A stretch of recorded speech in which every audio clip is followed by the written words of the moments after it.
Welcome to Sweet Life Beat Life. We hope this video helps. You already have admin rights and two-factor set. Now start the connection. In Business Manager, go to Business Settings, then Accounts, then Pages.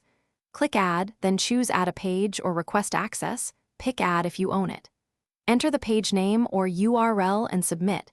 This links ownership in Business Manager.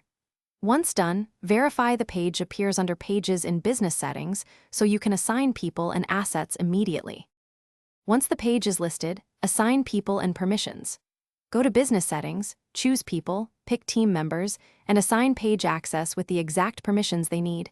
Manage page for admin tasks, ads for campaigns.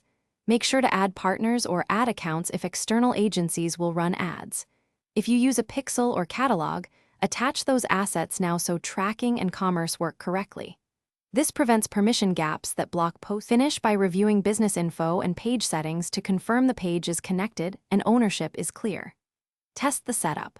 Assign someone a task, publish a test post, or create a small ad to ensure permissions stick. If something fails, make sure the page has a verified admin, the account's two-factor authentication is active, and the Business Manager ID matches the page request, resolving those 3 fixes most issues quickly. Thanks for watching. Consider subscribing if we helped you.